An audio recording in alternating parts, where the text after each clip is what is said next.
Right, good evening members and welcome to this full council meeting, Ramsgate Town Council. And hello to anybody who's watching online, you're very welcome. Can I ask members, hello? Can we please settle down please? Can all of you with your phones, can you turn them off or put them on silent please? So it doesn't embarrass you. Also, if I make any mistakes tonight, it's because I forgot my glasses. So I've got large print, but I can't even see most of that. Okay, members. Let us crack on. Item 1, apologies. We have apologies from Councillors Young, who's unwell, and Councillors Driver and Hetherington, who have private commitments. And we have Councillor Moore, who's unwell. Thank you. Item 2, members, any declarations of interest? No, thank you. Item 3, public participation, public request to speak. The town clerk has received something, so she's going to just read that out from the resident. Thank you. The community warden for Newington, Northwood and Dane Valley, Carl Eilert, has given an update, and he writes, I regularly conduct visual presence in all 3 areas. This gives reassurance to residents and allows me to spot problems and help resolve things before they escalate. This has included fly tipping, potholes, safety issues, low-level antisocial behaviour and neighbourhood disputes. I also work with TDC housing, adult social services and local doctor surgeries. I've conducted welfare checks for all 3 and have supplied residents with emergency food parcels. I also provide ongoing support for residents as part of our 12-week positive wellbeing programme tackling loneliness and isolation. I have attended meetings as part of the Thanet Health Alliance, which is focused on improving the health and wellbeing of the residents of Northwood. I work closely with Copperfield's Independent Living, Newington Library and Newington Community Association, and very much look forward to the community centre reopening soon, as that is a vital part of the Newington and surrounding area. I've given talks to St Mark's Church highlighting the community warden service and organised a scam talk given by myself and Trading Standards to the residents of Copperfield's Independent Living. And Carl hopes to attend future council meetings to I was going to say that I think we should invite him along and come along and then give us a précis of what they've been doing in Ramsgate. So that would be great. Thank you. Members, anybody else want to comment on that? Positive feedback from residents in the Northwood ward who I've advised to go to Carl. And they're really pleased with the response that they've got, very supportive around safeguarding issues. Brilliant. If you could pass that on. Councillor Where does the funding come from and can we do it for the whole of Ramsgate? KCC. Can we do it for the whole of Ramsgate? Why is it just for those 3 wards? I don't know. We'd have to find out off of KCC. I don't know. Would you have any information, Trevor? In respect of? I didn't hear the question. Oh, okay. In relation to the KCC wardens? No, you know more than I do. Okay. 1 minute they're on, next minute they're off. So unless we have a proper meeting about it, well, we'll explain that later on. Okay. Sure. The scamming is a real issue. I mean, once I hit 60, I get a phone call every week. Every week I get 2 or 3. Is there any chance he could give some information so we could put it in the little booklet that goes to every household? Because scamming is a real issue for quite a few people. If we get them in as soon as we can, then we can. I mean, we don't have to. It doesn't have to be a full council meeting. We can get them in and have a, just. Great, and then something can go in the booklet so that it goes to everybody. It should be a service that's rolled out throughout Ramsgate, surely. Well, I would hope so, but obviously. You get a weekly notification, don't you? It's from now. Scam. That's Scam alerts, yeah. Can we use something in the community ad magazine for Well, I think that, yeah, of course we can. And that's something that we'll ask. Obviously, that's up to them if they want it used in that. Then we can do that. Councillor Sean. Every time I've done things, the coffee morning down in Cliff's End. Sometimes the same person. We haven't got that sort of continuous person, I think. Unless I get in touch with them. Okay. Thank you. So I think in Newington there was a water in there, and it was cut, Yeah. and then they brought it back again. Yes, I think that's right. So it's all a bit odd, because it's depending on funding, I suppose. Yeah. Sounds consistent since this came back into force a few months. Okay. Well, let's see how we go with it. Not enough. Let's see how we go with it. Okay. All right. Okie doke. Item 2 of 3, report from county councillors on matters directly relating to Ramsgate. Councillor Sean. Make it very, very quick. I'm supposed to be at KCC tonight, but that's another matter, but I'd rather be here.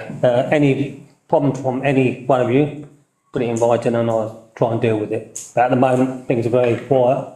Okay. Potholes all over Ramsgate. The vans are on the road, and I said, look, they need to go to Specsavers because it doesn't matter what road you go into in Ramsgate, and I walk around many of them. Every road has got a pothole. So that's it. If it's not the roads, it's the side where the gullies are. Yeah. And the drains are blocked.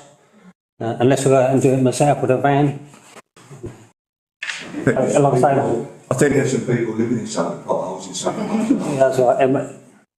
Thank you. Councillor Austin. Some of us have been on the Minister Marsh's planning inspectorate online events yesterday, today, going on for the rest of the week, and there has been excellent representation from the Suffolk end. Yeah. But very limited representation from this end. Somebody from TDC and somebody on archaeology from Kent, but nobody on environment, ecology, all those kinds of things where we know there is an active team in KCC working, but nobody has been there today. Really disappointing. I do intend to write to KCC about it, but I just wanted to raise it while Councillor John is Bring here. it up and I'll have a mention. Because, Yeah, please do. You know what I mean? It's a very important area. It's extremely important. It doesn't matter who is your KCC member of Ramsgate. The whole idea is we take our knowledge there. Yeah. Sometimes it doesn't work. Yeah. Okay, thank you. Councillor. There are 2 days left. It is a bit like sticking pins in your eyes, but I do intend to log on because it's giving us information, and sometimes we're able to butt in and express concerns, but it's very difficult. It is really difficult because you're just being battered by people that are experts and being paid to be there. And what you said earlier, Councillor Alban, about language. The language is almost impenetrable. We do intend to make. We do intend to make a complaint about the organisation of it because quite a few of us registered to speak. Yeah.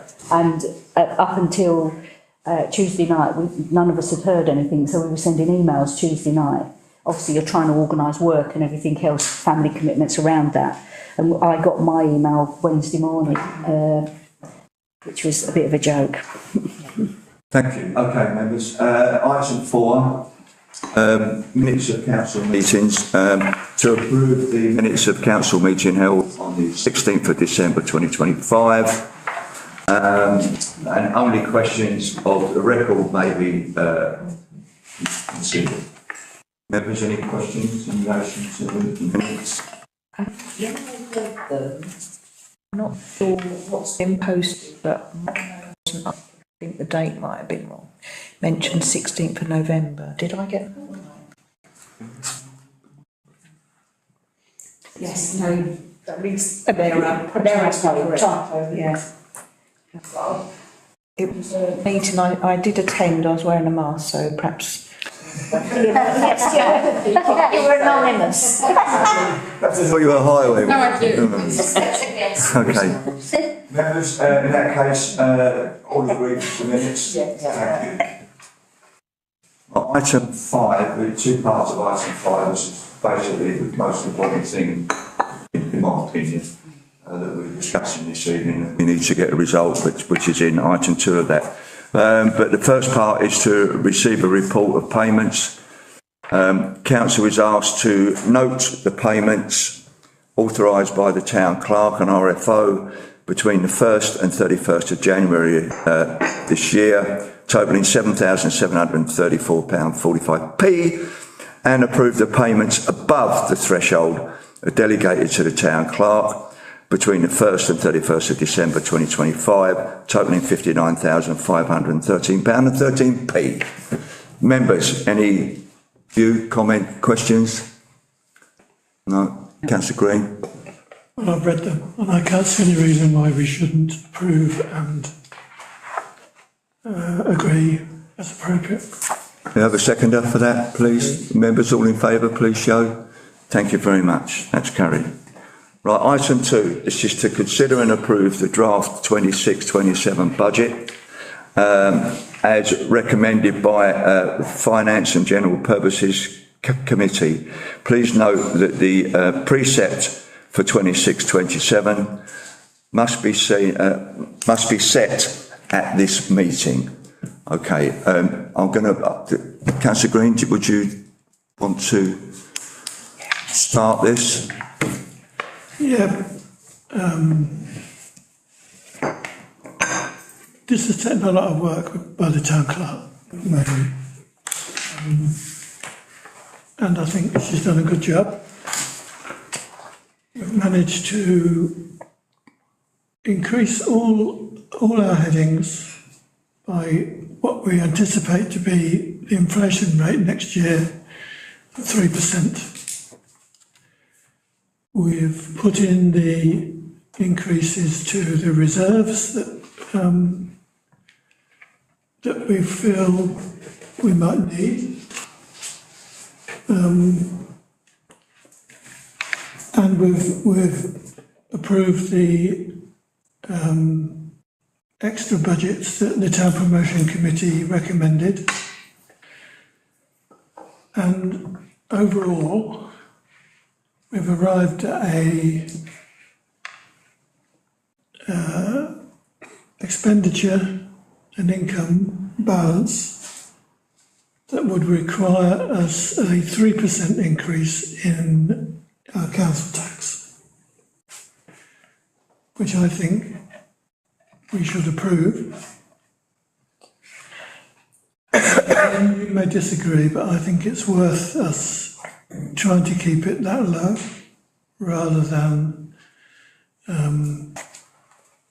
the counter argument, which is that we should be trying to build up our reserves, anticipating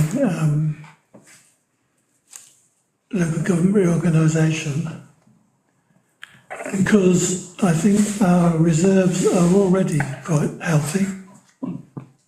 I think we will end up probably with about £500,000 total reserves that we could use if there is any opportunity through local government reorganisation. So I think we don't need to boost our reserves that much, and I think there are good arguments to keep what we're asking for in terms of a precept as low as we can. And I think a 3% increase is as low as we can get it. Councillor Green, can I just, sorry, Laura, do you want to come in? May I just say that a 3% increase for Ramsgate Town Council is actually for a Band D property would be an increase of £2.65 per year or 22p a month. No, thanks. So, members, I mean, that kind of puts it into perspective. The other issue is that we can't put too much money into reserves because the auditors question us every year that even now that we might have too much in there. You've not got it allocated for anything, it's just sitting on it. I have to say that I want to thank both the Town Clerk very much and Councillor Green for the hard work that they have put into this, and I thoroughly support the budget.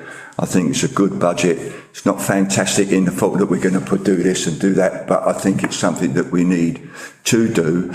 Bearing in mind, we have an election next year for the town council, and for me, it would be unfair to put a high precept in, because none of us might be in it next year, for all we know. So it would be wrong for me to set a council up like that, and then they got to maybe have to find stuff that they can't do. So, members, any comments? So, Councillor Green, you put that forward as a. I propose that we accept this budget. Second that. It's an excellent budget. Councillor Hudson seconds. Members all in favour, please show. Agreed. Thank you. It's carried. Yeah, well done indeed. Right, item 6, priorities for 25, 26 and 26, 27. Item 1 of 6, to consider a motion from Councillor Green that the council could embark on small projects within Ramsgate parks. Councillor Green, would you? Yeah, what I'm talking about here is really small projects, like some planting or perhaps a bench or that sort of thing. Some of our parks are quite bare in that sense. You know, they're nice parks, good grass, good trees, but they lack that little bit of interest. And apparently the town clerk informs me that TDC are quite happy for us to do that with agreement. As a cabinet member, I'll confirm that. And we can do it without having to take on, the major works like grass cutting and trees. So that's and I think we've got the capability and people power to do a bit of that, so that's what I'm proposing. I think it's a great idea, and I can back that up with last night I was at Royal Harbour School meeting. We had a presentation to all sports people as part of the development there, and believe it, and one of the guests there had their young girl with them. So I sat on the table with her and the mum and the young girl, and so I was asking her, what would you like to see? And her view was, I've been to Paddington, and I was, the Bear, or no, Paddington, the place where they got a big park there. Funny enough, Tony Marmo had done a lot of work on that, and what part of that is, what that was to have a little area of planting. My own view was, when we discussed that, was to have like a sensory garden, where so the blind people, whatever, can come, and so we've got that. That for me is the part, because we got it in Ellington Park. You've got that quite a large part there in Ellington Park. I think there is TDC. I've done something in King George the Sixth Park. We'll get married the wrong way round. I thoroughly support this. Who was first? Helen. Thank you. So I also completely support it. I do have a question in your discussions with TDC. You mentioned benches. Whenever we've talked about benches in Boundary Park, and we got 2 benches into Boundary Park, we often get the feedback that benches attract litter because people sit on the benches and drop litter around the benches. And then we ask for bins, and then TDC say they can't empty the bins because they're too deep into the park.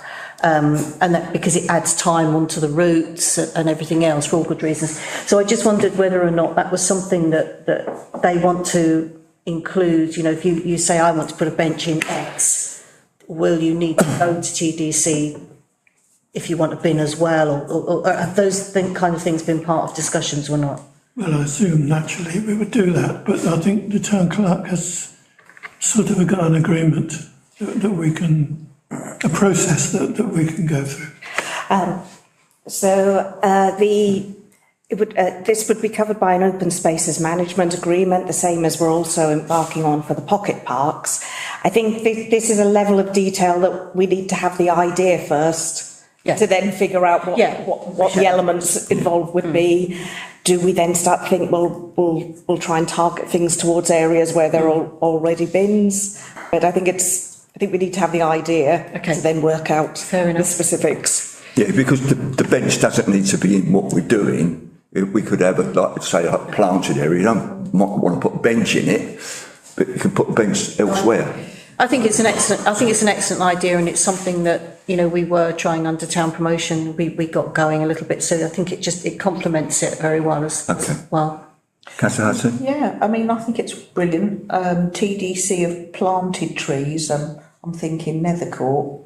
You've got a dog area, you've got open grass, they've planted trees. Once they mature, a bench underneath for residents, somewhere for the community, kids. Well, dogs do like a tree, don't they? Well, no, it's fenced off for the dogs. This is outside. And not little ones. Okay, Councillor Wing? Yeah, fully support it. Could it also include smaller areas? So I know there's a smaller area, it's Nethercourt, but it's on the other side. I drive past it all the time, and there's some concrete pots that I always want to get and paint and do something every time I drive past. Not my ward, but I just do it guerrilla. And also there's another bit at the end of Grange Road where it meets Park Road. It's on the right-hand side if you're coming from the station, but where I'm not sure if there is a bench. But also, could it involve? I'm thinking of spaces, smaller parks like King George VI, I would call it the 5th, and Spencer Square, where maybe they've got an issue with their benches needing refurbishment, and maybe a group could actually come forward and suggest ideas as well for their areas. Can it include that rather than us dictating? Well, I think we can, not dictating, we're just saying, you know, obviously, if people have got, you know, but the whole point and the conversation that we've had leading up to this meeting was people to take charge and say what it is. This is what the council's for. So we should, in my humble opinion, do that. But if people come in with an idea saying, "Well, can you do this?" then we will listen. Yeah. Good. That's Rustin. Yeah, I think as ward councillors, some of us are already working with community groups who are wanting to do this, and now there is this open spaces management agreement in place through TDC. Yeah. It's become a much more manageable thing because everybody knows what they're expected to do, whereas previously it was not quite so well organised. So I think this is a really positive thing. That's something that we can take advantage of ourselves, but also that we can support community groups to do. You've got a what wrecking your. Well, and yes, exactly. We are busy discussing that in some detail with various colleagues. But also, I wanted to mention the town shed makes benches and refurbishes benches and makes planters, and they are. So they are made by a community group that we support, and they are, you know, cheap as chips really, because the volunteer labour goes in. We're not charging commercial prices, so do bear that in mind, colleagues, when we're looking at these. We would. I mean, obviously, if it's going on TDC land, it's got to get approval. Of course, it has. Yes. So we've already discussed this. We've done it with some other places, and Open Spaces have been happy. Councillor Shum? No, it's a good idea, but how does the Hampton Park, they do suffer with vandalism. And as you know, King George VI Park, they had their door broken in. So we tried to improve. There's nothing wrong with that. Years ago, we've always sat about this at Hampton Park for years. Wouldn't it be lovely to see a police car go in and out? That's why the gate's open. Just now and again, because there's a lot of hard work gone up in that park. And it still does get a lot of petty vandalism, which is a shame because it undoes everything that we do. Yeah, well, I think, you know, we're not going to not do things because they might get vandalised, and the police, it's up to them wherever that they want to go. So, but I take your point, Councillor Shonk, thank you. Councillor Green. I think the biggest deterrent to vandalism is people. Yeah. People that use Absolutely. Yeah. Indeed. Yeah. Councillor Austin. Could I also just point out that the more that we do this, the more that we're contributing to the sort of pride in place stuff that we were just discussing, because it's about creating spaces that people enjoy being in and can take pride in. Yeah, the next matter is allied to what you just said. So, Councillor Green, did you want to make proposal that we accept this? Yeah, okay, I make a proposal that we... It's yours. I'll second it. Councillor Nixie seconded. Members all in favour? Thank you, that's carried. Right, item 2, to consider a motion from Councillor Austin asking the council to consider in further drinking fountains should be installed under the management of the town council. So I'll come over to you, Councillor Austin, to start us off. Thank you. Thank you, Chair. You'll recall that we put in through the Climate Change Group last year a proposal for a water fountain to the charity Sea Changers, and much to our amazement we were successful. Thanet District Council installed it down by the side of Wetherspoons, and they then put TDC money into another one a bit further along the main sands.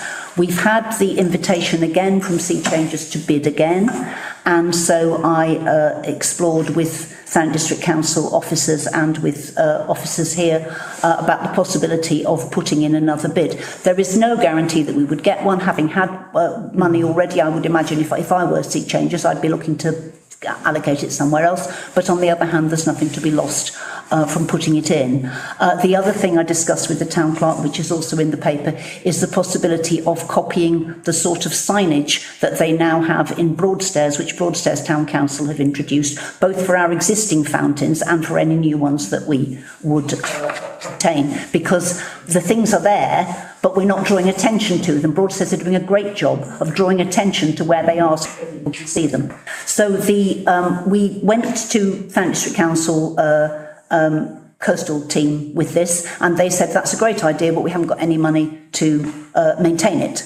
So I came to the town clerk, who looked at it and said, well, we think that we could do a great deal of this via our existing technician team, if the council is minded to support the idea. What about who's paying for the water? They didn't say there was a problem with paying for the water. They said there was a problem with the installation of the maintenance. I think we need to check that. Yeah. Before we kind of go anywhere. Sorry, Chair. No. I'm just saying that I think we need to check that out. And where would you want it going? The place that Lisa Collingwood from TDC and I both suggested at the time was on Government Acre at the top of the steps that go down to the Western Undercliff, because it can get the water supply that goes to the Lookout Cafe. They can tap into that. Okay. So that's a very well used yes it is, yeah. by cyclists, walkers, visitors, etc. There's a need for one at the Western Undercliff, but hopefully once the cafe building is complete, it might be possible to tap into their water supply, or they might be willing to fill water bottles, as a gesture, in the same way that we're hoping that their toilet facilities will be available to visitors, etc. So I think it's very worth looking at. So can we get some formal agreement, Laura, from TDC? Because obviously we need that informal. Yes, it's all dependent on whether the bid is successful. There's a deadline somewhat time in February. And obviously, the concern is who's going to pay for the water. If it's successful, we would have to have. Because then, I don't know how we manage that. I think there must be some meter on it or some kind of thing. Yes. The water on the existing one. TDC. We've agreed that. Right. That's what I'm saying. Yep. Okay. It's only a small drip, but it's down to budgets, and I have to as in charge of the budget, I have to be careful about that. Is that okay? All right. May I say that the deadline for a grant application is the 28th of February, which I think is on or slightly after our next council meeting. So I think Councillor Austin needs to know whether there's merit in putting his bid in or not. Well, subject to. Go for the bid. Chair, may I correspond with Ms Collingwood and check about the water and copy yourself and the town clerk in? And then if you're happy, if everybody else is happy, go ahead. As I say, it may if that's resolved, then there's no reason why it can't go ahead. Not anywhere, but it's worth trying. So, yes, Councillor John. That's an old observation. I mean, Elton Park, are we talking about one up in Elton Park as well? They've The got water one. fountain, They've got one, I think. haven't they? Yeah. But There's anyway, one outside. whether they have or not, I haven't been up there for a while, 1957. There's some water pipes there from the original fountains. I mean, if it saved money, then they could connect the original water pipes. Anyway, maybe they might be able to tap into it, that's only a joke. Thank you. You only said that to get that in. Yeah, you only said that to do that. So if I propose that this is acceptable, subject to formal confirmation. Information about the water. So are members happy with that? So if we get formal confirmation, it can go ahead. So we've got a council decision this evening. And may I also ask that we have your approval to go ahead and explore the signage for the existing fountains out of our existing climate change budget? Absolutely. Great, Absolutely. lovely, thank you. Members all in agreement? Yes. Thank you. Don't worry, yes it does. Right, item 3, to consider a proposal to refresh the painted street furniture in the town centre. These are currently there are a mixture of blue and black stands. I'll pass you over to the town clerk to go through it.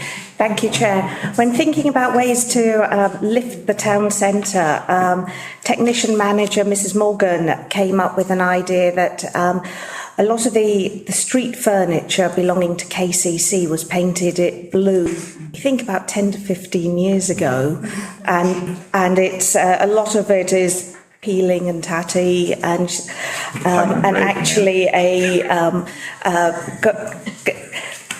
if they could be audited by Mr Morgan to establish what needs to be done.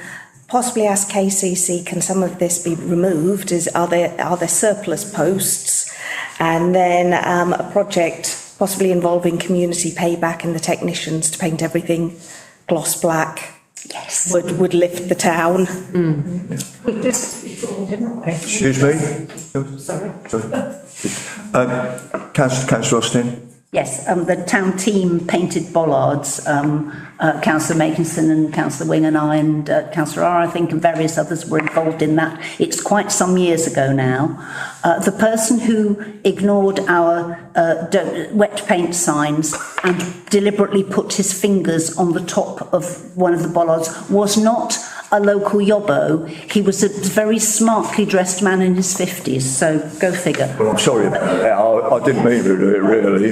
But seriously, the gloss black going with the fusion colours that we have now in some of the other, it will look fantastic. So I think that's a really good idea from Maxine, and I thoroughly support it. I think we should beautify our town. Yeah, That's a win. Fully support it, but strangely enough, we had 5 of ours replaced on Addington Street. They were cracked and falling over, so they were pretty dangerous, really, and people were mounting the curb. But is there any chance that those could be added to the list? We'd already earmarked as a community that we were going to paint them when KCC weren't looking, which is quite often. Yeah, we're okay with that. Yeah.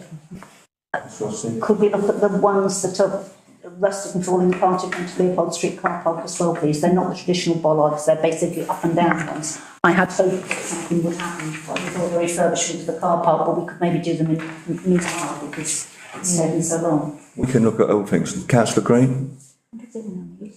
Probably the only one that remembers when they were painted blue. Yes. Because it was really controversial. Yeah. Blue has never been Hideous. black. Yeah. I like the song by the Rolling Stones as well. Okay, members, all agreed with that? Yes. Thank you. Well, item 7, committee meetings. To note the following committee minutes for approval by the respective committees. Town Promotion Committee, 10th of December 2025. Planning and Infrastructure Committee, 7th of January 2026. And F&GP Committee, 21st of January 2026. Members, any comments on those? I propose acceptance. Seconder, please. Councillor Austin. All in favour? Thank you, that's carried. Right, item 7, I've just done that. Right, item 8, communication strategy. To approve and adopt the communication strategy, which sets out the strategic approach to the internal and external communications, the delivery of the plans and arrangements for managing communications during critical incidents. So there are 3 parts to this, which is the communication strategy, communications plan 26-27, and crisis communication plan. Firstly, I would just like to say our officer sitting over there, young Dean, has carried out a tremendous amount of work on this. I've read them both, and I'm fully supportive of it, really fully supportive of it. Unless members have got some specific parts to it that they think is unwarranted or should be changed or anything like that, then please say so. But personally, I'm going to propose this already from the chair. So, members, any comments? No. Excellent, excellent, thank you. Oh, thank you, Dean, for that hard work. Really appreciate it. Just going to have a seconder for my proposal, please. Councillor Hudson, we'll take you on there. All those in favour, please show. Thank you, members. It's carried. Item 9, policy and procedures. To approve the following policies, the IT policy is required to be support compliance with AGAR assertion 10. I haven't got a clue what that means. In relation to governance and internal control, the artificial intelligence AI policy provides a framework for the responsibilities and ethical use of AI, including risk management and decision-making safeguards. There are 2 parts to this, obviously, which is one is the IT policy and the other is the artificial intelligence policy.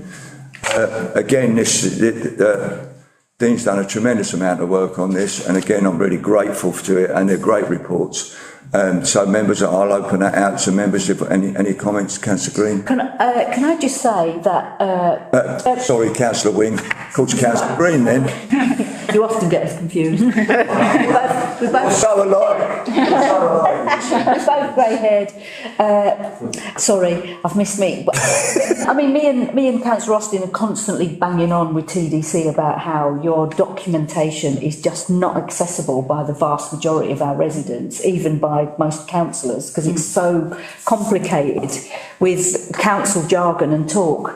And I absolutely love this, because it's when I worked for LD Learning Disability Services, I always went to the easy read version of all policies first before I went to the complicated one. And this is so accessible that that's the thing I really, really like about it, that you're straight into it straight away. And there's also visual stimulus as well. So well done, Dean.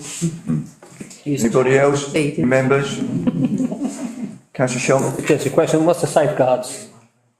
Safeguards. Are there any safeguards? Safeguard is to ensure that you're safe when using IT and whatever. So it's not like a fire guard, but you know, it has a similar effect to protect you. It's as simple as that. Did you want to? I just want to say it all has to be seen by humans before anything. Yes, Absolutely. Indeed. Yeah. So that's a safeguard. Can I bring in Mr. Williams? I'll just reiterate on that. No, the AI obviously, as you said, details that it will never be used to make decisions. no. It may be used to assist certain aspects, but that's down to the council. Can assist with reports, etc., but you know, nothing else. I mean, we have to be really sure of AI. You know, from what I've seen, it scares me, to be honest, and I don't like it. No. But then I'm old, but it's part of our way forward. It's part of everyday life. It's going to be. So we need to do that, and we've got the process for this council to use it and to deal with it. I propose that we accept these policies. Seconder, please. Councillor Nixie. All in favour, please show. Thank you, members. That's carried. Did you hear that? You voted for it. Yeah. Thank you, Dean. Thank you. Cheers. Item 10, subsidised bus service. This is to receive and consider the information received by Councillor Green from Kent County Council about the bus services in Thanet. Over to you, Councillor Green. Yeah, there are large areas of Ramsgate that aren't well serviced by buses, as we know. And I feel, perhaps as part of the pride in place, but maybe outside of that, we should try and do something about it for our residents. And as part of that, I couldn't understand why other areas seem to not have that problem and not have as much of a problem as we apparently do. So I put in a freedom of information request to KCC about where they're spending their money that they get from the government to subsidise buses. And lo and behold, we are really hard done by. We receive half of what, or more, or less rather, than what other more affluent areas are getting. So I thought it was appropriate to bring it to this committee's attention. Thank you. And perhaps ask our KCC councillor what he feels about it. You ask me, yeah. Ever since I've been at KCC, all I've ever seen is reduction in bus services. 1 minute we're talking about trying to keep cars off the road. This is a previous administration to the one we've got now and the one before this. It hasn't helped at all because we've got some areas of Thanet.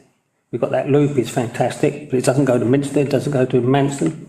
We've lost a lot of trade at Moncton as well because the buses don't go into the village anymore. Yes, but why are we getting less subsidy than everywhere else? Well, there's nobody more outside than I think we spent £5 million towards Stagecoach, and I said, well, therefore we should start looking at where we need the buses. We've got a village at Peggle, bus service not fit for purpose. They've got no post office on there, but no shops. I mean, this is just Peggle. But if you want to leave that with me, I'll have another. We've got somebody there, coastal communities. He promised he's going to come down to see me in Ramsgate. That's what I'll do. You've got some evidence now. Yeah, fine, yes.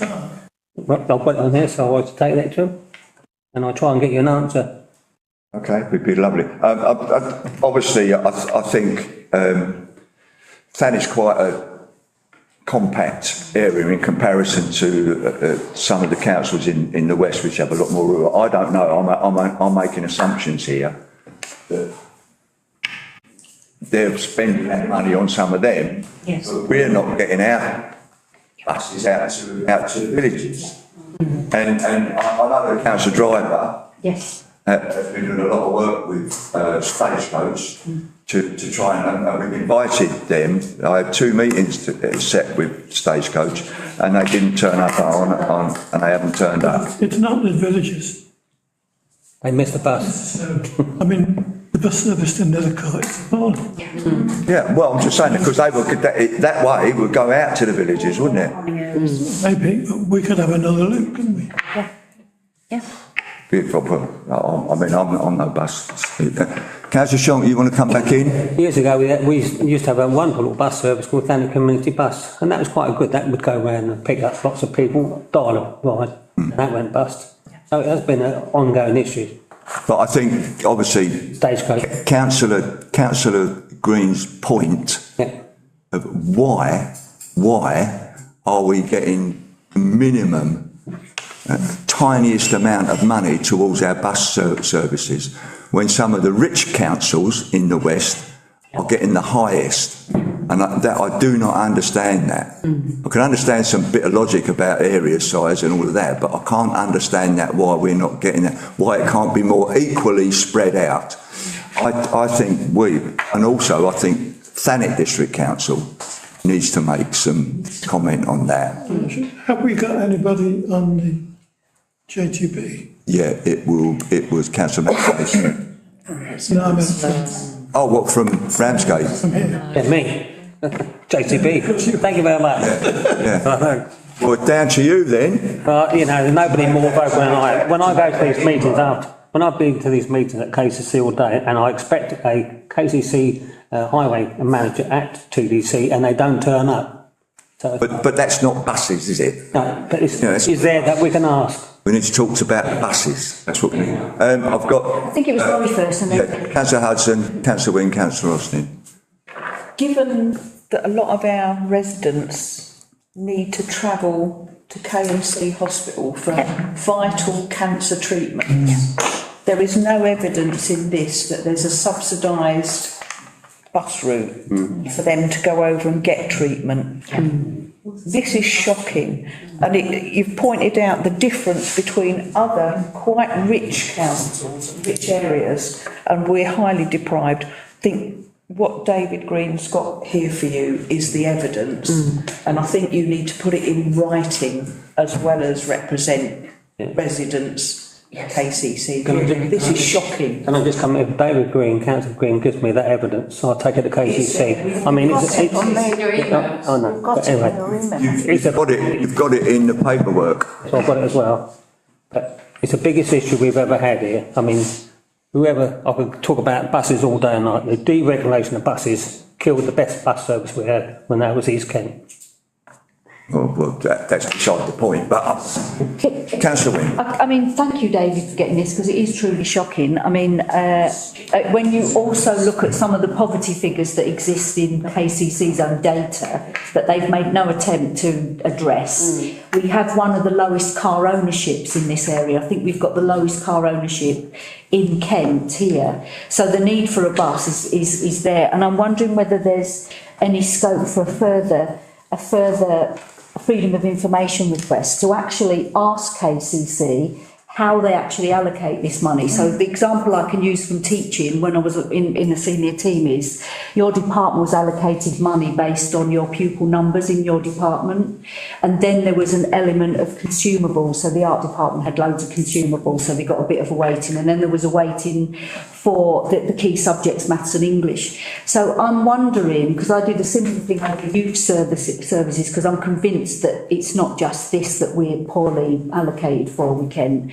But I'm wondering whether we could word a further freedom of information request to ask KCC what criteria, what rationale they use to actually allocate the sums of money. Is it based on population? Is it based on car ownership? Is it based on density of area? But, you know, it seems as if they've just plucked the figures out of the air. We can do that. We'll do that. Yeah. The council.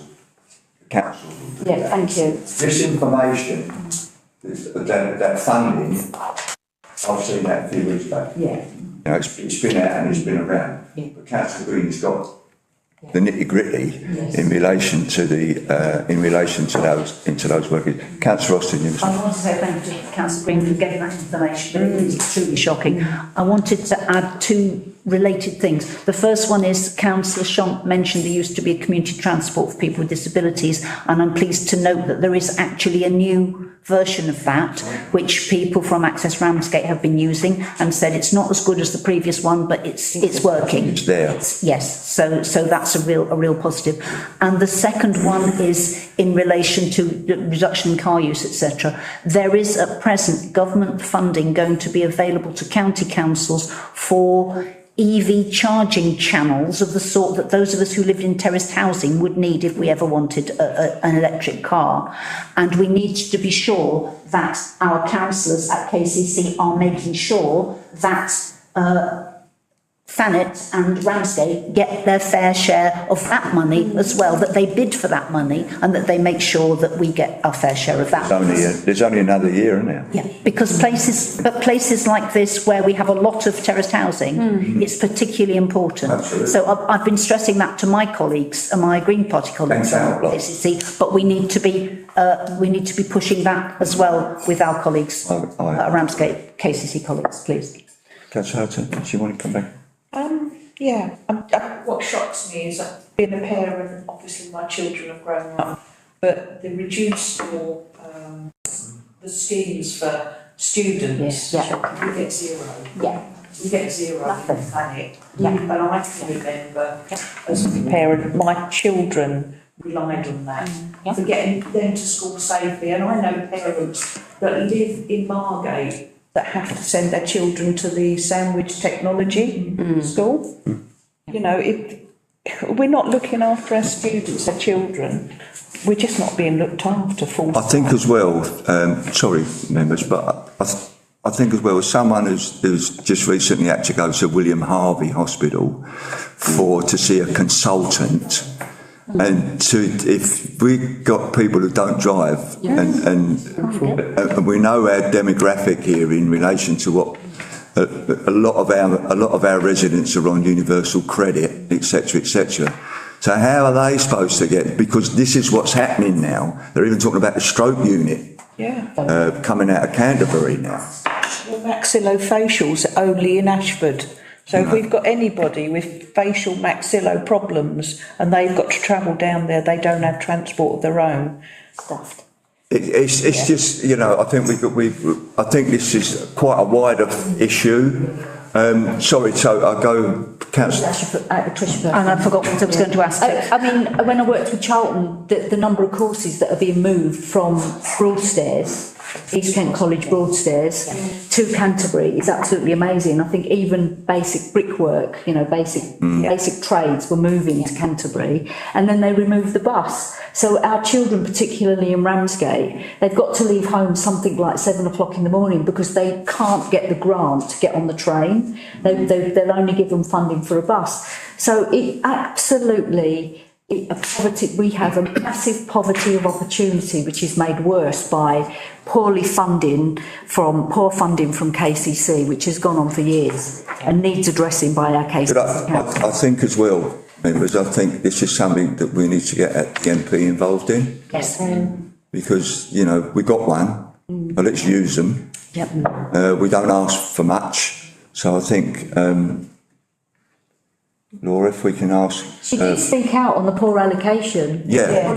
She did speak out. It's one thing speaking out on it, it's another thing getting something done, and I think we need to put that pressure on. Councillor Austin and then Councillor Huxley. Picking up on the Pride in Place thing again, we're talking about aspiration, and Councillor Hudson and Councillor Winger both highlighted how difficult it is to get anywhere. We used to have Canterbury Christchurch in Broadstairs. We don't have that anymore. If we want to encourage both our young people and our adults retraining to go somewhere for further or higher education, we've got an excellent place in East Kent College, but if you're trying to do different sorts of courses, you've got to get on a bus. It's very difficult. I understand that Central is giving a lot more funding for buses in the whole of England. I don't know about the other places in the UK. So why hasn't that funding trickled down to us? Can the MP, Polly Billington, lobby the Department of Transport and go directly to people who are making decisions? I know KCC take the decisions ultimately with the bus companies, but can she not lobby the Department of Transport over that? I think she probably can, and I think what I'd like to do, Laura, is if we can ask the MP to come in and we can talk to him about that. Councillor Green, would you want to be in with that? She doesn't know about these statistics. She does, but I'm just saying for us to talk to her what we want as a council, and can she support what we want? Can I just add one last thing? Yes, please do. Just for a bit of joined up thinking within KCC, it's made cuts to family hubs. When they look at family hubs, again, look at the bus services to and from the family hubs as well, because accessibility for people that now got to travel a lot further with several small children. And no It money. needs a lot of joined up thinking, and they're in control of quite a few areas. And I would say it's not just the family hubs. They could possibly look at they look at higher education as well. They look at education full stop. Bus routes to schools. They really need to do an overall to impress us. Can I just come back on that? I simply, Sorry, just before you start, would you? Well, I was just going to say this, I mean, I don't blame Reform for this. This happened under the Tories. Yes, absolutely. Because you was a Tory, hadn't you? I can be anything you want, David. We know you do, you're right, yeah, we know. Thank you very much. I tried to speak on their behalf. Councillor Shonk, you are a political butterfly. Absolutely. Chameleon. I was going for. I don't change my spots. Sorry, I've lost track. Who else wanted to speak? Councillor Green. Did you want to say something? So I just wanted to say. Members, in relation to this, are you happy? Well, we're not happy, but... No. Let me finish then. Are you happy for the town clerk and myself to deal with this so we can get hold of the MP? Yes. And we'll do a further freedom of information Yes. request. Well, Laura will.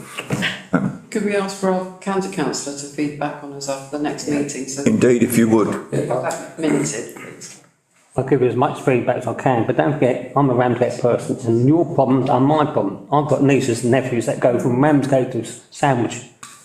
And I mean, that is the biggest problem. Well, that then should give you all It's motivation to get something done. Give me the control of KTC. I can make everybody happy here. You have got control. So, members, are we happy with this? The individual. Members, are we happy with this? Are you happy? Yes. Okay, thank you. Right. Item 2 is to receive a report from Mrs Hobbs, PA to the Mayor, and consider the question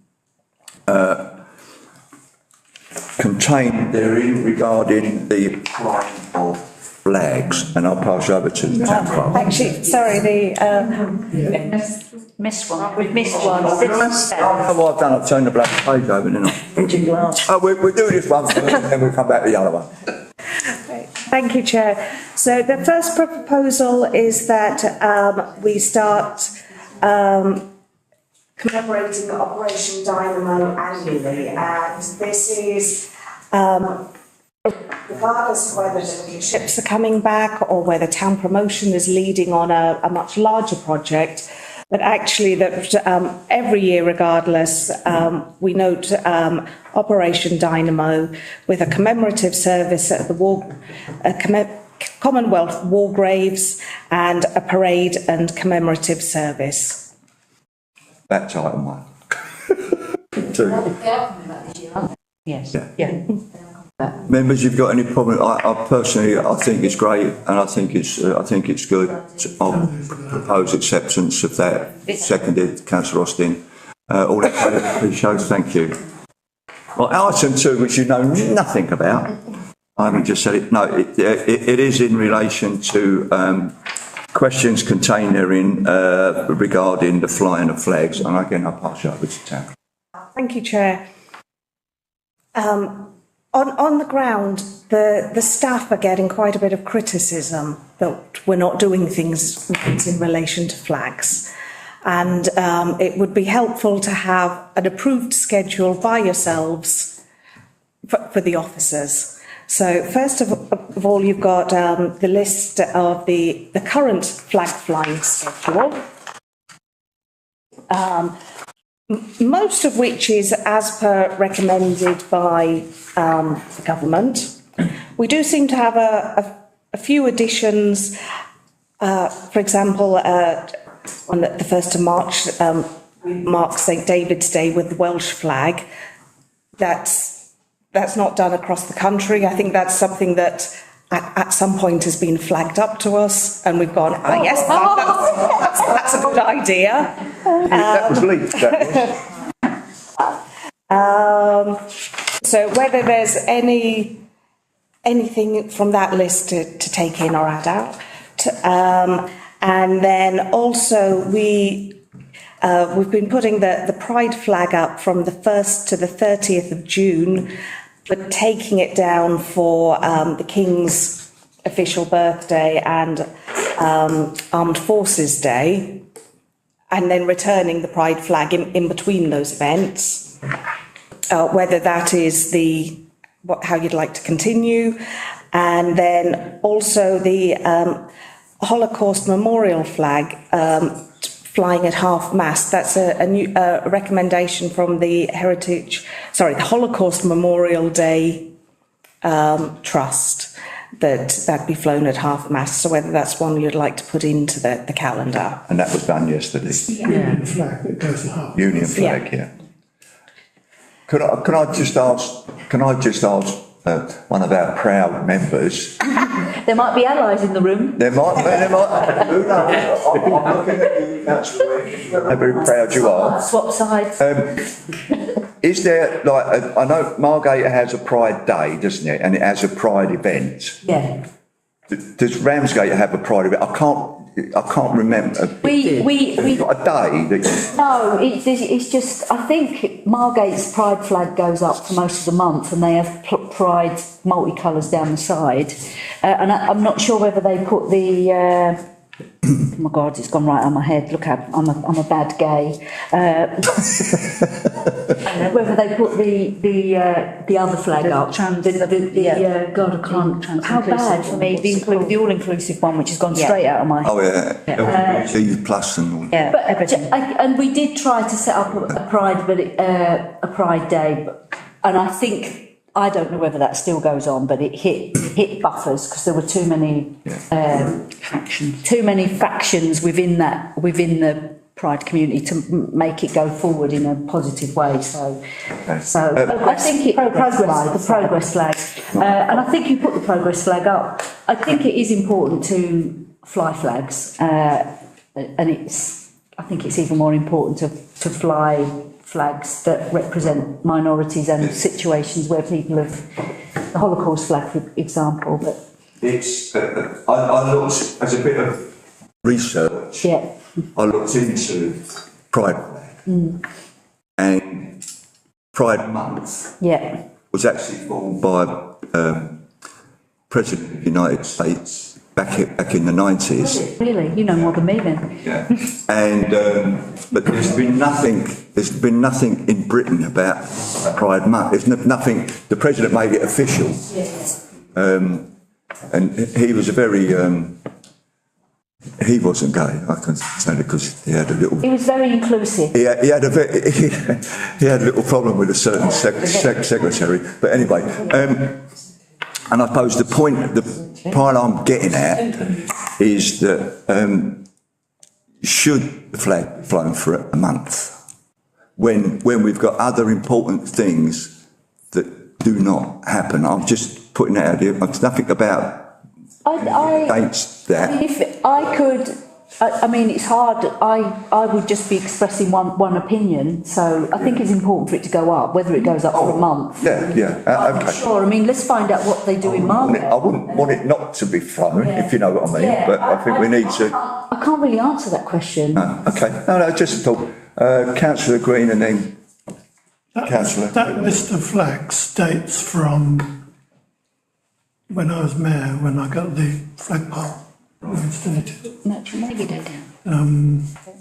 The Pride thing is relatively new. That wasn't one of the original ones. No. I think we should fly it, but I think we should fly it on one day at the start of Pride Month. Well, that's what I'm thinking, to go along with everything else. There is a problem flying flags on that flagpole. Of course there is. Because of the weather. There's also a problem flying one here. You can see the state of next door's flag that's out on the flagpole. But it's very vulnerable on that. But they are, yeah. And the cost of replacing the flags. Councillor Crittenden? I wanted to check, the flying of the Pride flag is relatively recent, in as much as it's been in the time since I have been a councillor, but I can't remember when it started. But did we not kind of agree to it in some form? Was there never I think never, was it? Did it never come up at a council meeting? I thought it did. I think Which is why I'm asking, and what did we agree? But it was a couple of years, at least 2 or 3 years ago, I I think. don't think it was that long ago. It was when we bought the first flag, which I thought was back to, when did we buy the flag? Or when I did have we to say, acquire?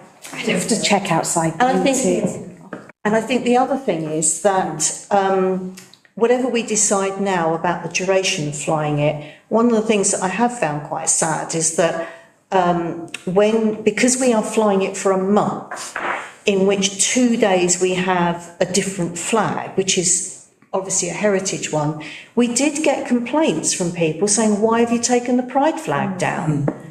And perhaps we felt that more in Eastcliff because, I don't know if you got them, but Corinna and I did, because the flagpole's in Eastcliff. But I just found, so actually having a schedule that we can refer back to has got to be a bonus. This is what I think, just to balance everything up, everything up, that the pride flag is flown on one day like we do everybody else's. That's just my point of view, but of course it's up to you members. Councillor Austin. We have Remembrance and Armistice flag up for 7 days. Obviously, that's something that I'm sure all feel strongly about. All those, yeah. Others also feel quite strongly about inclusion, so I don't see why we necessarily have to say it's only up for a day. I don't see any reason why we couldn't say have the pride flag up at the beginning of Pride Month, and then when we take it down for the King's birthday, then the swapping backwards and forwards does seem a bit silly, so maybe take it down then. But I don't see any reason why we shouldn't have it up for the bulk of Pride Month, given that we're talking about a disadvantaged community that's increasingly marginalised. I mean, this is, we all have a different opinion, right? And I believe, this is my opinion, that the Pride organisation, the Pride, the gay scene, everything like that has come forward so much, and is everywhere, and rightly so it's everywhere, that it doesn't need, if you pardon, it doesn't need that advertisement that has to be there for a long period of time. That's just me. That's just my point. That's just my point of view. Could I just... can I just get Councillor Hammond in? He has had his hand up for some time. Yeah, Trafalgar Day. I mean, what I don't understand is why they fly the Union flag, when really it should be the white ensign, Royal Navy. Yeah. Because if you actually look, Merchant Navy Day, you fly the red ensign. Yep. But Trafalgar Day, which is a day which is very special to the Royal Navy, you fly the Union flag. Well, we can fly the white ensign if we've got one. White ensign. I'll see what they say. Can I just come back on, because I think it's very hard for anybody in this room who is not a minority to understand how minorities are impacted, and actually what we're seeing is a winding back of tolerance. I'm frequently hearing the P word used by some people I bump into when I'm walking the dog over immigrants. As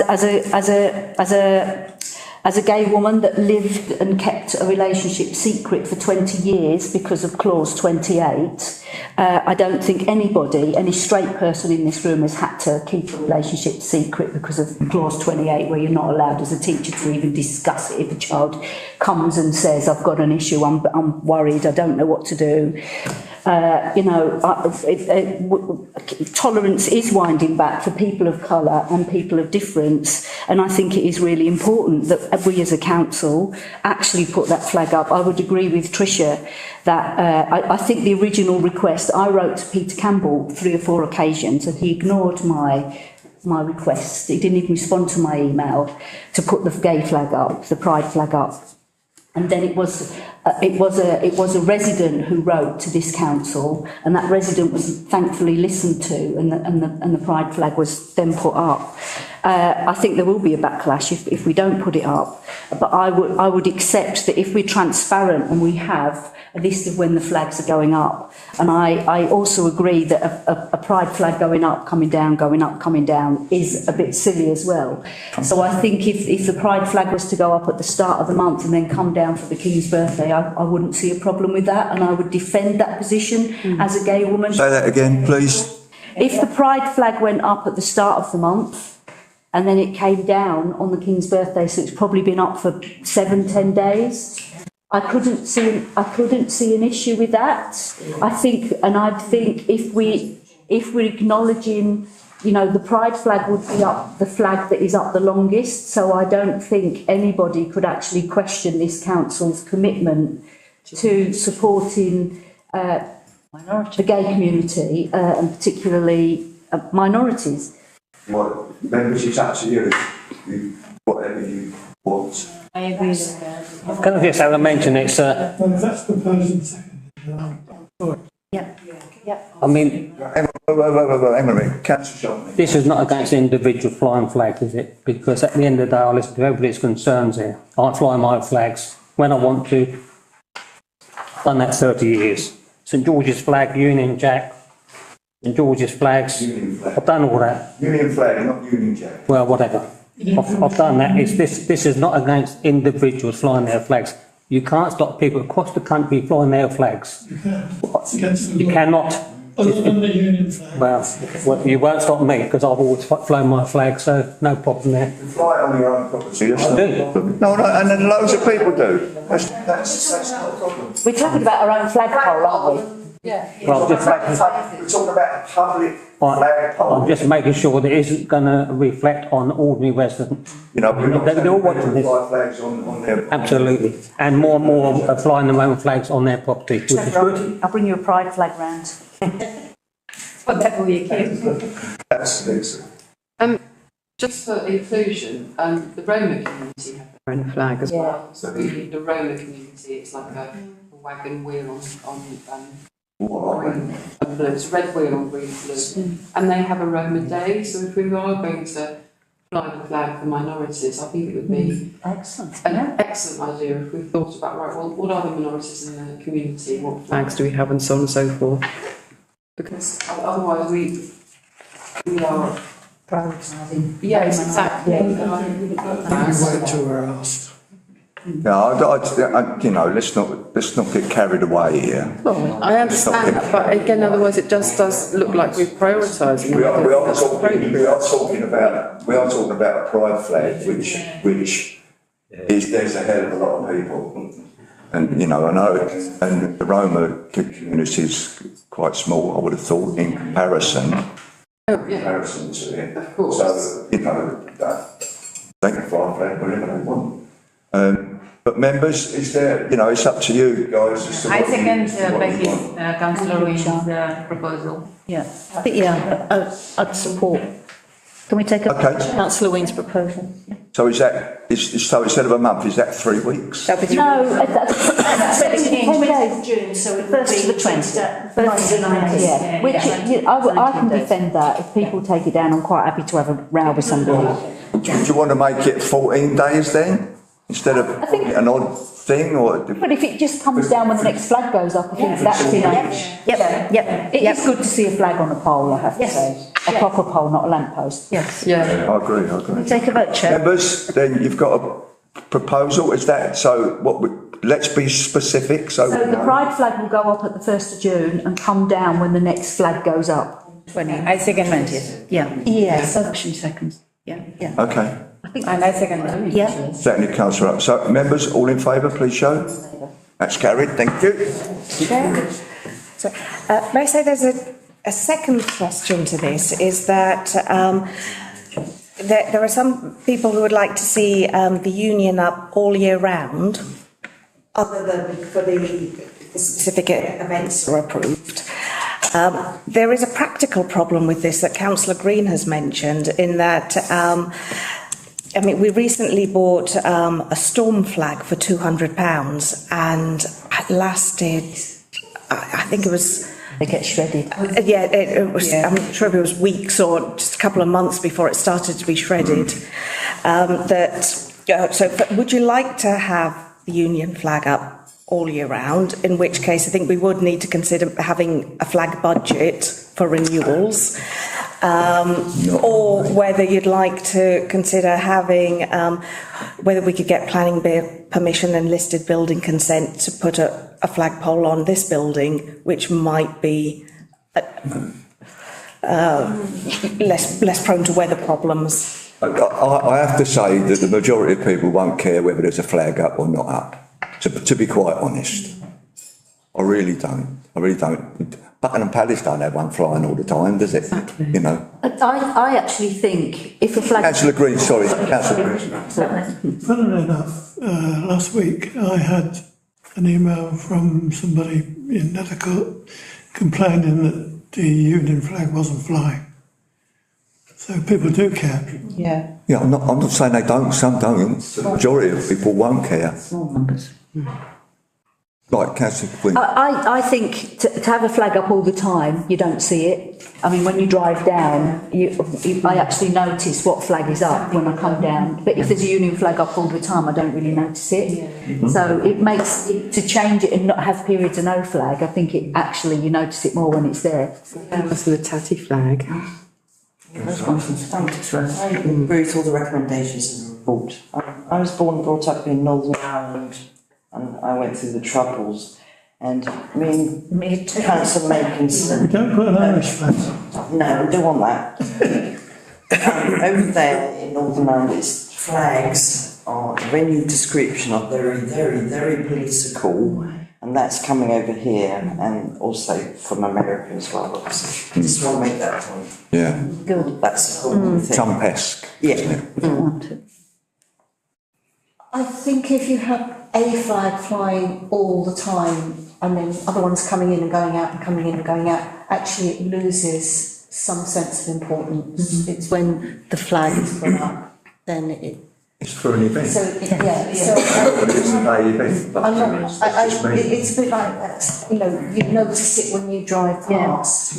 And if there's no flag, the flag's up, because you see it. And I think if you're less likely to see flags of importance if there's always a flag there. Yeah, exactly. Councillor Winkley said the same thing. Right, I'm going to give So, you. which is I'm going to give you. I propose that we don't have flag flying, Union flag flying all the time. yeah. All those in favour? Yeah. Do you want it flying all the time? Yes, I would do. I'm proud of my flag, as the country is. Okay. Aren't we all? Absolutely. They don't have to be there all the time. Yeah. The flag doesn't mean how much you. The flag, any flag of this country doesn't mean if you don't have it that you don't have. Right. Sorry. I'm against it. Okay. I'm against Like that. that recorded. And there's a second part to the post. Yes. Yeah. Which is like from the custom house. Right. And you want to fly it from them? Well, you haven't dealt with it. Oh, we need that as well. It's The also, town clerk did mention it, so she has made. Yeah, but we haven't decided that we yet. haven't discussed No. Well, okay, but that's fine. But let's just deal with the Union flag. Who wants it fly? So, proposal is not to fly it all year round. All those in favour, please show. Right, that's carried. Thank you.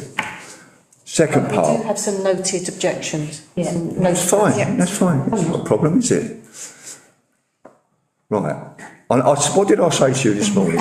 This will be the longest and bloody thing. A sodding flag. But anyway, Sodden as opposed to sodding. so yeah. Second part. Do you want to have a flagpole sticking outside the front of this building and to fly a flag on it? You know? Councillor Austin, then Councillor Crittenden. I would say no for two reasons. First of all, this is a listed building. We don't want to mess about with it. We've been making improvements and restoring it, and we should be carrying on doing that. And secondly, because we know what happens to flags with the sort of wind that we get here. It will be shredded in 2 minutes. I don't think there's any point. As I said, you can only have to look next door and see what's happened to theirs. Councillor Crittenden. Exactly what Councillor Austin has just said on top of what you already said about the flag next door. Sorry, I said it twice. So that's a no. I said it twice. So that's a no from me too. So someone propose something? Councillor Nixie? I propose that we don't put a flag on here for the issue of the listed building. Seconder, Councillor Austin. Anybody else comment? All those in favour, please show. Thank you. Those against? Thank you. That's carried. Thank you.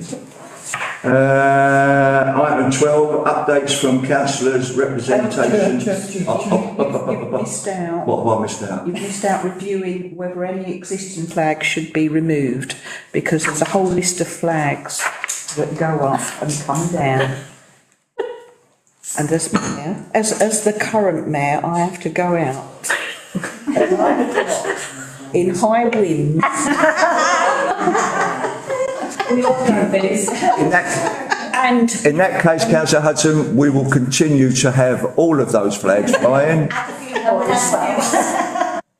Councillor. Do we need to decide when we will flow the union flag? If we're not doing it all the time? No, because we've got the list. We've got the list there. So the current schedule. We've got a schedule. It's quite a lot. What is it you don't like? So many flags at 9 o'clock in the morning. The St David's Day flag, I would question. Why? Do they fly our flag? I don't know. It doesn't matter, does it? Do you know what this one is? We haven't got the VJ flag at day, have we? Who? It's over Japan. It's not that. Councillor Hudson's trying to make her Sorry, less horrible. No.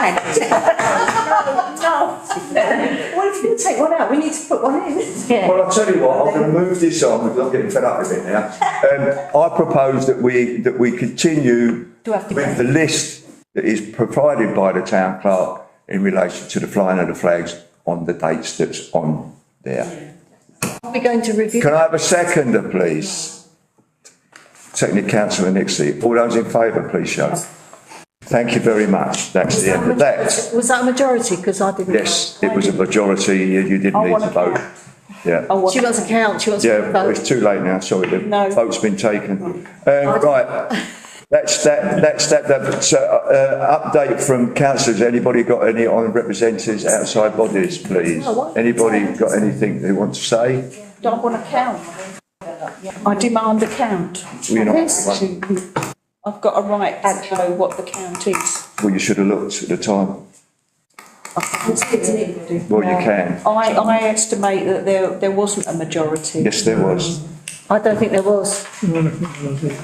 Well, you didn't vote. That's because there was only votes in favour. You didn't ask for the votes against. And you Didn't need to. That was all. It was in favour. I could see it. There was no opportunity to vote against or abstain. Too late. Sorry, not doing it. Right. I tell you what, the councillor has got this is a standing order, she has a right to request a count. Okay, let's do it again then. All those in favour of keeping the list as it is, please. Put your hands up. 1, 2, 3, 4, 5, 6, 7, 8. That leaves 3 of you who didn't. So thank you. So I was vindicated. Thank you. But has anybody got anything to say on this last item in relation to outside bodies? If you've been on them, if you want to say anything in relation to that, that's agreed. Can I just ask, please, Tony, please. what you thought of the presentation? Because I'm representing you lot on that basis. Yeah, fair point. That's more in depth than I imagined they'd gone through. I was impressed. They've got an awful lot of way to go with that to make sense of what they're pulling together.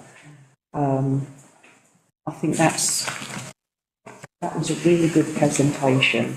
given the expanse of what they're looking at in Ramsgate and the opinions, to actually make some of that and look at the stakeholders. I do hope going forward, it wasn't clear to me, when you look at all the resources, that then we're in a very early stage, and when you look at what resources there are, if you look at KCC, if you look at the NHS, I'm hoping when you look at what the needs of our residents are, what they want to come out of this, that with the stakeholders, that money is not going to go very far.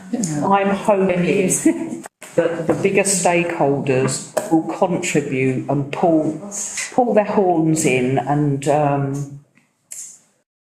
help.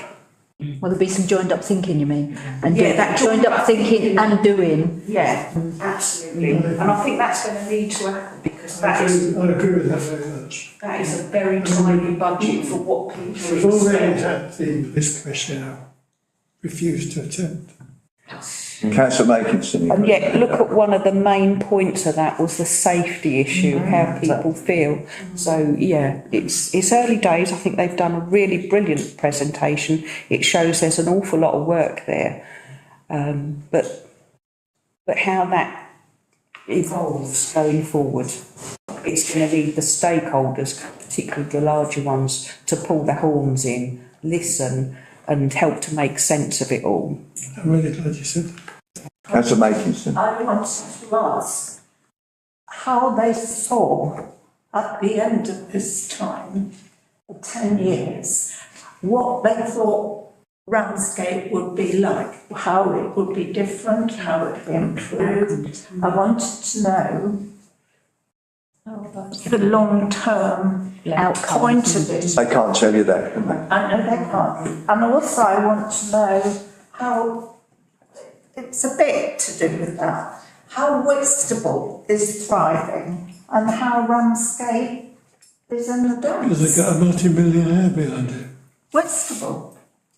Folks. Sorry. Whitstable. The reason, Councillor Makinson, in my humble opinion, is that people actually use the shops there. Yeah. Where we don't hear. And it's more And there isn't any big superstores down in there. No. There is one on the road. Yeah, but in the main drag down into, they're all independent. One of the things I think with Broadstairs, because if you make a comparison to Broadstairs, which is just there, we hit a certain point, and I think the Festival of Light was absolutely amazing, because I think the key thing that's going to change our town is events, and the Festival of Light was a whole month. I mean, I can remember getting into a debate on siren snippets over some bloke wanting fireworks, and I thought, I'm stepping in here, and you know, where's the fireworks? Bloody useless town council again. And I stepped in and said, we've had over a month of activities. Thousands and thousands and thousands of people have engaged in it or been involved in it. I mean, even if you put some lights on your house, you're part of the Festival of Light. So I definitely feel, if you look at Broadstairs, we hit a certain point, which is around just before Easter, and they seem to have events going all the way through.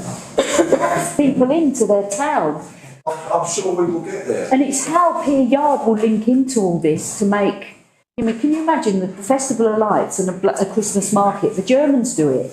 A Christmas market on Pier Yard, which would drag people, bring people into it. Won't. There's no money in Ramsgate. That's yeah, but it will bring people into Ramsgate. No, it won't. It will do. They already have a fair, and it's a fab affair. Yeah, exactly. I mean, I have to say personally, I wasn't in favour of the luminaire thing. I thought it would be a waste of time. I'll be totally honest. Yeah. But after what I've seen and how it was this year, but it's brilliant, yeah. I'm fully supportive of it because it's been fantastic. Yeah, it has. It's been really I think it's really hard to actually measure how many people have been involved in it, but it must be thousands. Councillor Crittenden wants to come in. Yeah, I wanted to comment about, you know, £20 million is really actually such a small amount of money over 10 years. One of the things I am concerned about that hasn't been commented on and didn't come out in the presentation is that there are certain elements within the community who are quite jaded between HASs and high HASs and low HASs and LUFs and under LUFs and whatever else is, and now with PIPs. and there is a kind of a sense of like, oh well, it's and I'm not sure how that is going to be addressed, especially when the actual amount of money is really very small without the benefactors or everything else, which is what's really turned Folkestone around. And I'm just concerned that needs to be somehow or other picked up and addressed, how that is going to be addressed. So Can I say then that I think you need to put your thoughts and feelings forward. So Sarah gets those, and feed into that, because they need to understand that, and I think that's important. That's important. I think they got a lot of good responses, but there's a lot of jaded people out there. Well, yeah, of course there are, but there's a lot of people who don't care as well. Oh, absolutely. Councillor Austin. The community engagement events were excellent, and they ran so many within a short time, at very, very short notice, immediately after Sarah was appointed. And we've had so much good feedback from that. And I think that has energised people. So, yes, Councillor Gritton is absolutely right that a lot of people are very jaded and fed up, and they haven't seen anything all these years from the money that's supposed to have come in. But I think that was a really positive new start. And if we can build on that. But I think when you go from the start of this to what's had to happen and especially at the beginning of it, short period of time where this money was supposed to be spent, and the government was specific in what had to be done. It's not, they weren't easy wins.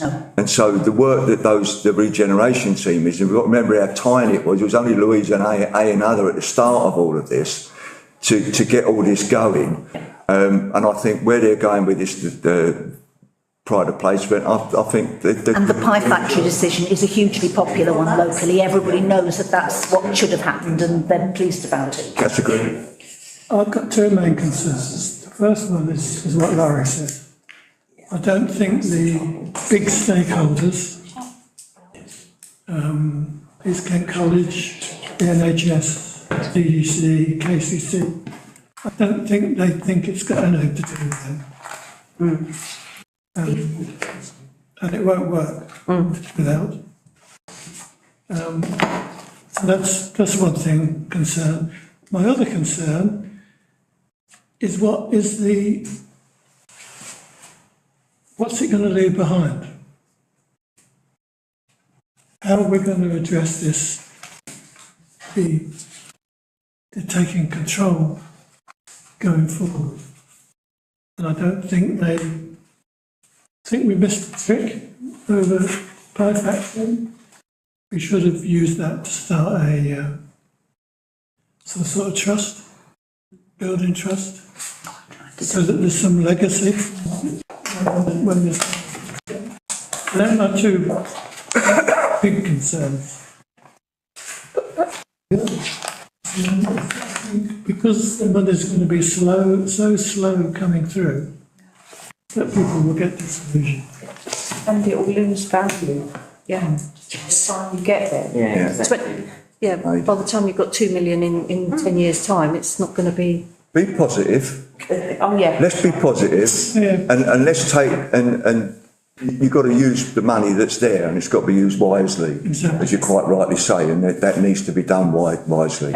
So I'm going to do is finish now.